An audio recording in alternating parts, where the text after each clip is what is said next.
course with the speed of light, a cloud of dust, and a hearty hi-yo Silver, the Lone Ranger.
Faithful Indian companion Tonto, the daring and resourceful masked rider of the plains, led the fight for law and order in the early western United States.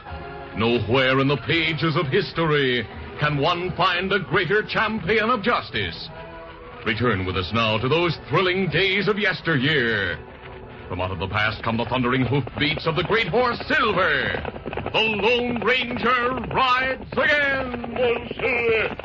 Let's go, big fellow. Hail, Silver! Away!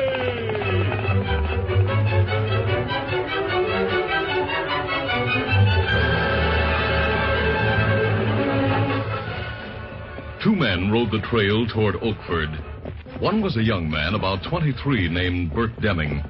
The other was a small, thin, but wiry man of middle age, whose readiness to fight any man of any size, regardless of the possible outcome, had earned him the name of Bantam Hooker.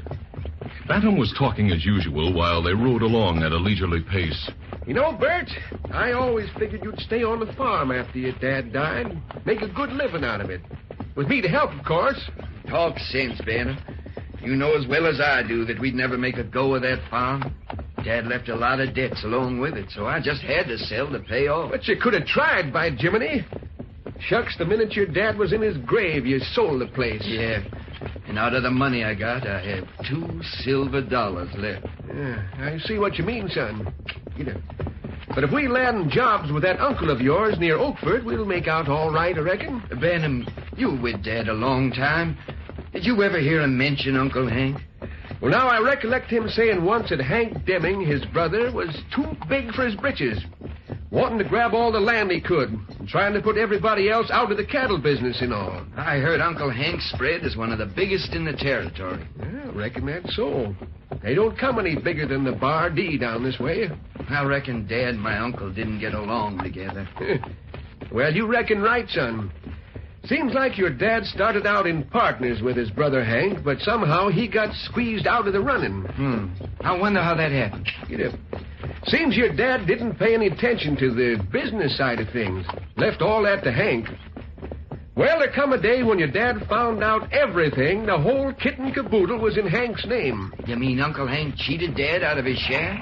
Well, seems like they had a showdown about things. So Hank gave your dad $1,000 and told him to get out on his own. So your dad got. Far as I know, they never did write or speak to each other since then. Oh. What you stopping for? I got to thinking, Bantam. I'm not going to ask any favors of Uncle Hank after he treated Dad that way. Oh, great day, Bert. You got a right to get all you can from him. He took it all away from your dad, didn't he? Oh, but that $1,000... When Uncle Hank finds out who I am, he won't give us work on the Bar D anyway. Oh, never thought of that. But Come to think of it, what's to keep us from saying we're just a couple of drifting cowpokes and want a job? He doesn't have to know your name is Deming. Well, that might work. I'd like to go there just to look the place over and to find out more about Uncle Hank. Then we'll go there. It's all settled then. Get up there. Get up there, boy.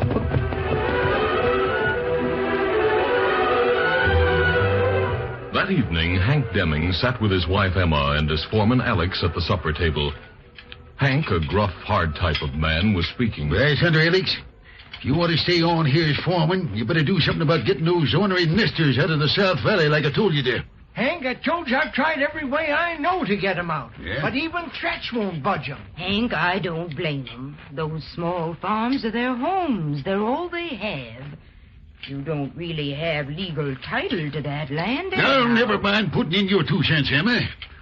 You had your way, I'd have turned out to be a soft-headed, out-of-brain fool like my brother Jed. I always liked Jed. I was sorry when you broke up with him. Yes. Maybe you should have married him instead of me, eh? No use to talk like that, Hank. But I would like it if you'd be a little easier with folks, that's all. I never knew you had a brother, Hank. Yeah, I did once. He thought he ought to own half the Bardee. So I gave him $1,000 and told him to clear out on his own. I don't know what happened to him since. I've often wondered. It's been so many years. Well, just forget Jed. Right now, I'm interested in getting those nesters out of the valley, like I said. Just how do you aim to go about it? I told you to do it. Sure, but you'll have to tell me how. I've done all I can. But Alex, I don't know why I keep you on. To be a good foreman, you need a lot more gumption, that's what. Now, Hank, you know Alex has done a fine job ever since he's been here. 10 years come spring. The men get along with him fine. Sure, because he's too easy with them, that's why. Ranch is prospering, Hank. You've got the biggest spread and more cattle than anyone hereabouts. I'll take the credit for that, not you, Alex. I admit you seem to get the work done right, but lately you seem to be slipping. If you still want me to stay here, you'll have to take me as I am, Hank. I'm not as young as I used to be. Well, by Sunday, you'll have to perk up if you're going to get those nesters out. I say go over there and tell him... Hey, there's a couple of hombres riding toward the ranch house. Mm-hmm. Better go see what they want. Come on, Alex. I'm right with you, Hank.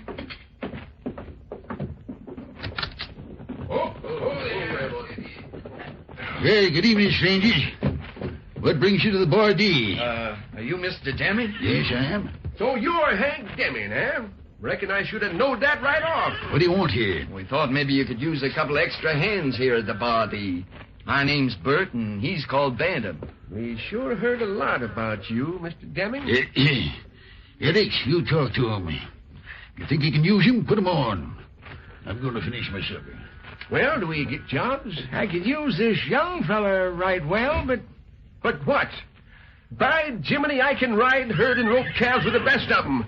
Ain't that so, Bert? Bantam's a good worker, mister, and we'd like to be together if you can use both of us. Well, I'll try both of you for a spell and see what you do. We'll both do a good job, and thanks a lot. Yeah, go back and leave your horses in the corral, then eat with the boys. I'll meet you at the bunkhouse and show you where you're to bed down. Right now, I'm going back and finish my supper, too. We're sure mighty thankful to you. Let's put up the horses, Bert. While Bert and Bantam were talking to Hank and Alex at the Bardee, 2 other horsemen rode the trail that followed a ridge along the South Valley. They were the Lone Ranger and Tonto. The masked man pointed to the small farms in the valley and spoke. I understand Hank Deming, who owns the Bardee, is trying to get those farmers out of the valley. Will mean trouble if he decides to use force, Tonto. It's not good. Farmers needed in West, same as cattle ranchers. Deming doesn't need that valley. But once he sets his mind on something, he rarely changes. Deming have right to land in valley, Kemosabe? Well, once it was part of his holdings, Tonto. But he paid no attention when the farmers settled there some time ago.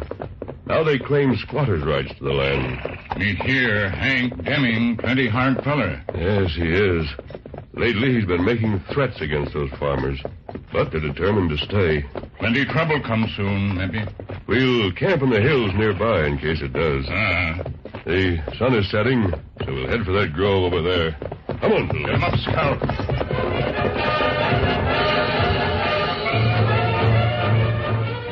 That night, the rancher Hank Deming entered the bunkhouse at the Bar D, where the foreman and the men were lounging. Alexi, I've done some thinking about those nesters in the valley. Frankly, there isn't much can be done about them. Yes, there is. And I'm going to see that it is done. They're going out of that valley. I reckon you're talking about the small farmers who have places in the valley. That's right, Denham. I reckon they got a right to make a living like anybody else. Yeah. You're that weazened-up new hand Alex was soft enough to take on a while ago, aren't you? All I said was they got a right to live. Keep quiet, Bantam. You have no right to butt in. Well, Thunder, for a runch, you've got a lot of gumption anyway. I'll forget what you said. Now to get back to what I was saying. Alex, those nesters are going to leave South Valley. We're not putting it off any longer. Not putting off what, Hank? Making things so tough for them, they'll be glad to leave, that's what. Just how do you figure on doing that? I'll tell you how it's going to be done. Those nesters have that valley laid out sort of like a town. Their fences border on the trail that runs through the valley like a main street. Now, those fences are mighty weak, I've noticed that.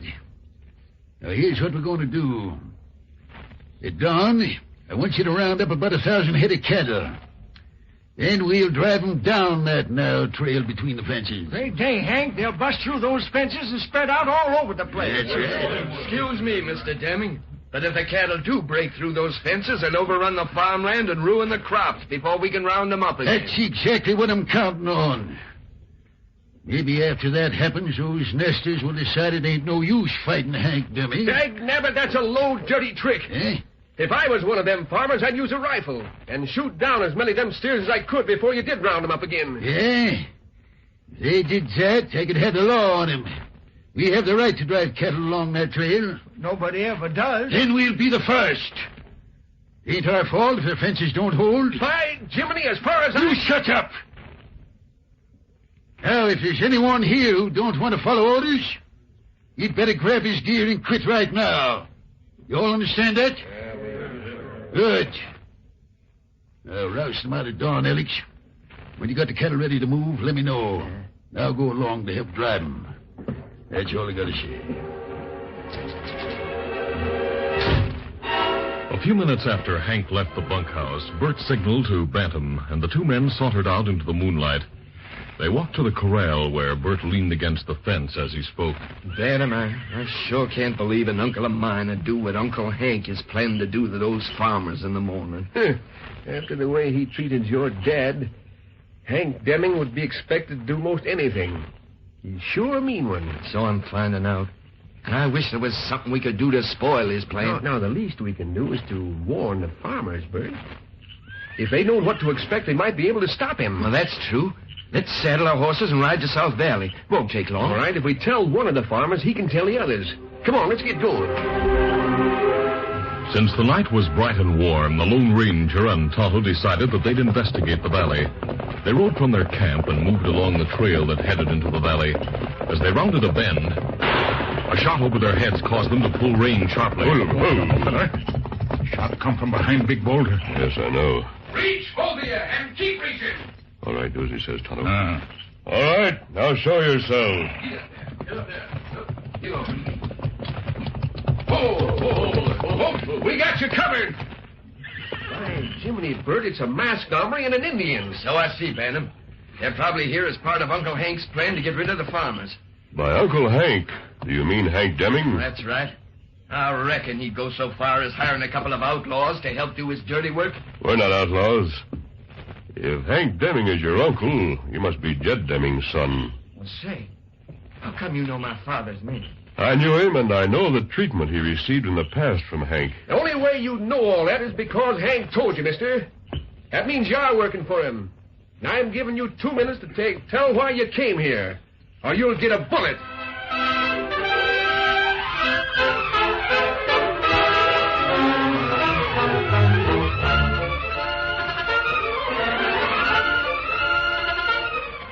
The curtain falls on the first act of our Lone Ranger adventure.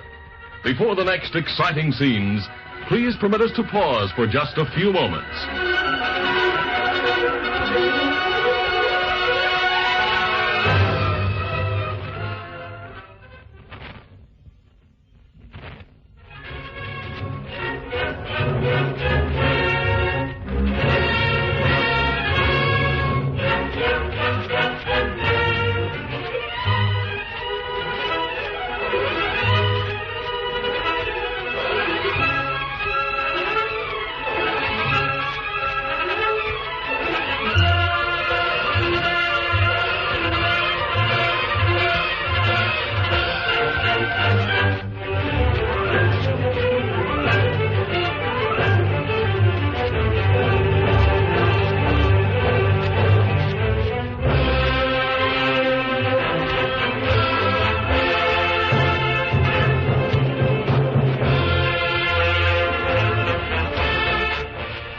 to continue.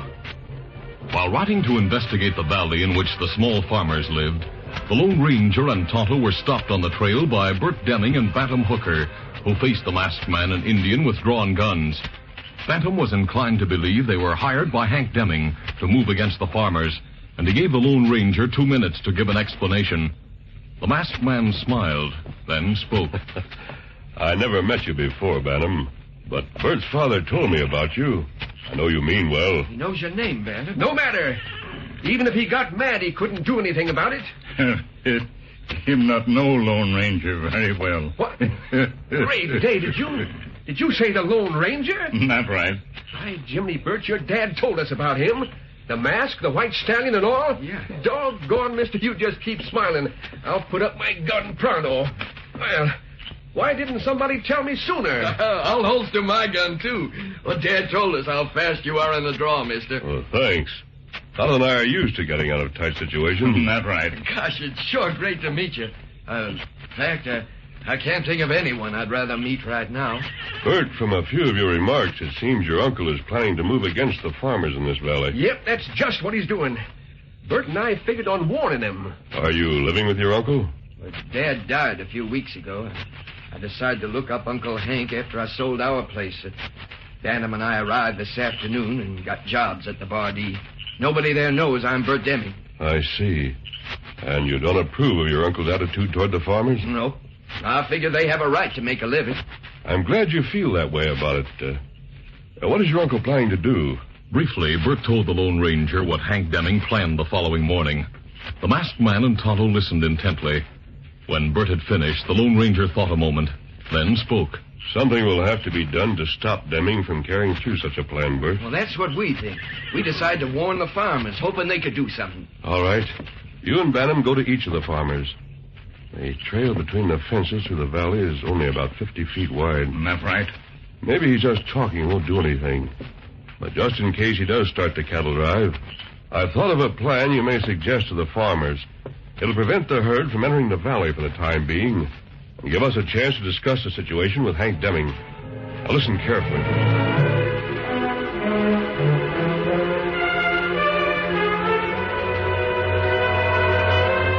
Bert and Bantam talked to the farmers that night, telling each of them about the Lone Ranger's plan. Then they returned to the bunkhouse. At dawn the following morning, the cowhands at the Bardee spread went out to the range and started a herd of about 1,000 head of cattle toward the entrance to the valley. Bert and Bantam rode with Alex and a few men in the lead, while Hank Deming and some of the others rode behind the cattle. When they approached the entrance to the valley trail, the herd stopped, and Alex, accompanied by Bert and Bantam, rode back to talk to Hank. Hank, we can't go on. Why not? The nest has put a string of big farm wagons across the entrance to the valley trail. Eh? Wagons blocked the way. That's right. The farmers are there waiting near the wagon. Looks like they found out what was going on somehow. Well, boys, honey, we'll see about this. Come on. Get up there. Come on.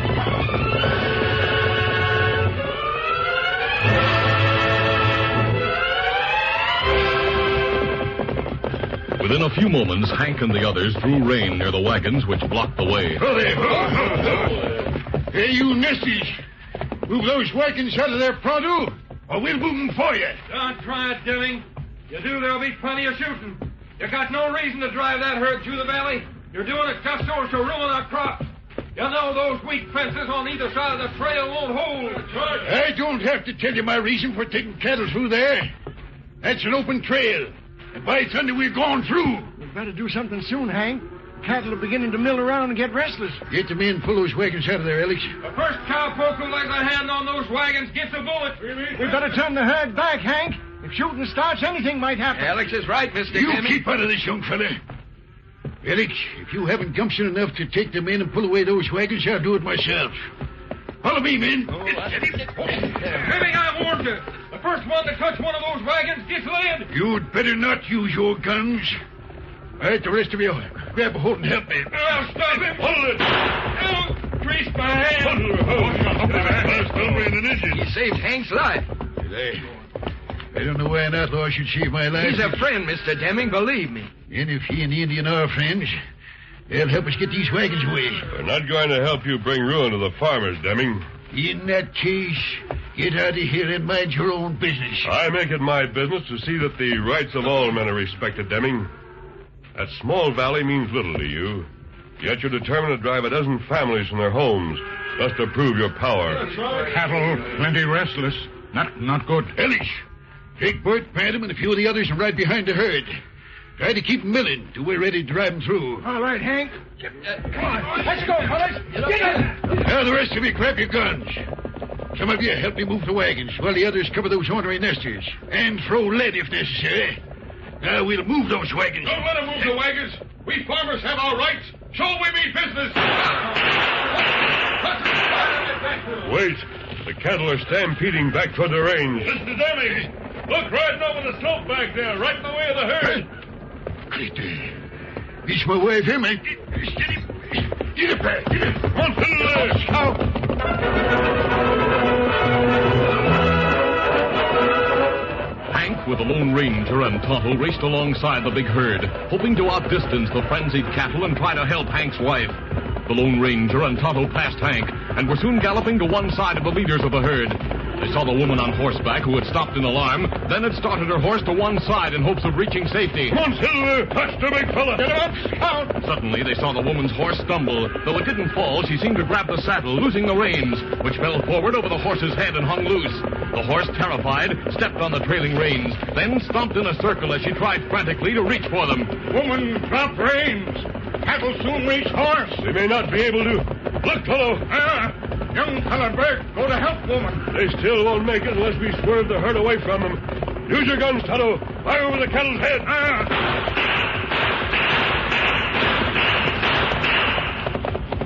They're swerving. Enough to give Bert and the woman a chance. Come on, fiddle there.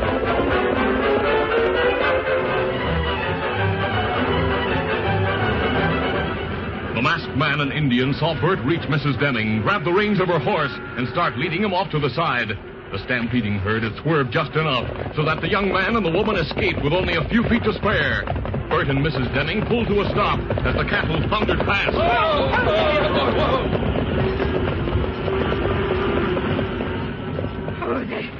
that was so brave of you.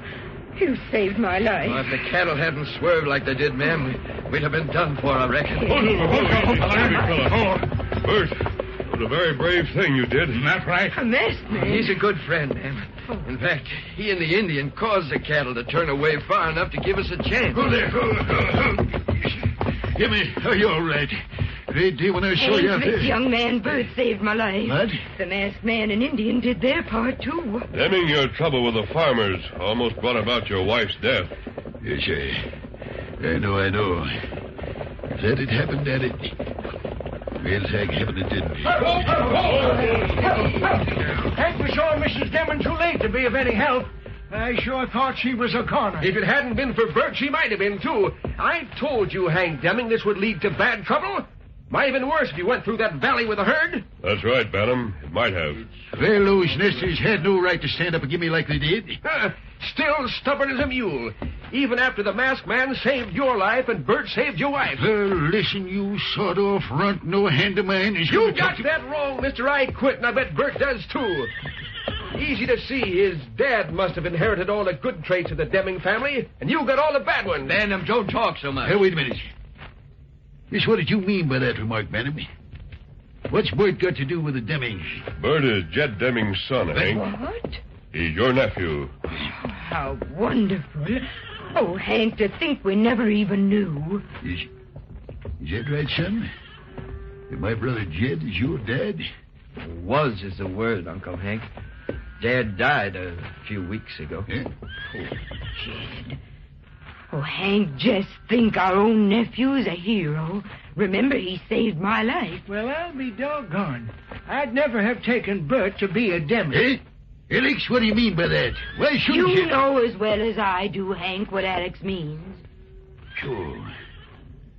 So that's what everybody thinks of me, eh? That I'm mean and stubborn. Hank, you really aren't so bad. Well, I'll tell you what. Maybe I'm getting soft with the years. Maybe the happenings here today have made me see things more clearly. At any rate, I feel different right now about those nesties. Maybe what the masked man said after he saved my life about them having rights helped change me. You still want to get him out of the valley? I'll leave it up to my nephew. After all, he'll own part of the ranch someday. What about it, Bert? Give 'em deeds to their land. Let 'em stay, Uncle Hank. That's what I'd like. All right, that's what we'll do, Bert. You won't regret your decision, Hank. You'll find it worthwhile to live in peace with your neighbors. Friendliness and cooperation help to build and strengthen the Far West. Yes, that's right. Oh, Hank, the masked man is so right. Otto and I'll be on our way now. Adios and good luck. Adios. Let's go. You know, there's something about that mask, hombre, that makes a man feel better for meeting him. He's kind, brave, and a believer in the right of every American to live and have liberty and happiness, like it says in our Constitution. He sure stuck up for them farmers. Say, just who is that masked man, Bert, do you know? Well, Dad told me about him some time ago, Uncle Hank. That masked hombre is the Lone Ranger.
This is a feature of the Lone Ranger Incorporated, created by George W. Trendle, produced by Trendle Campbell Enterprises, directed by Charles D. Livingston, and edited by Fran Stryker.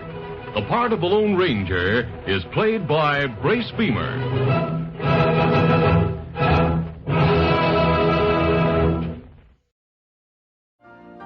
You've been listening to the OTR Gold Network. Find more classic radio at otrgold.com.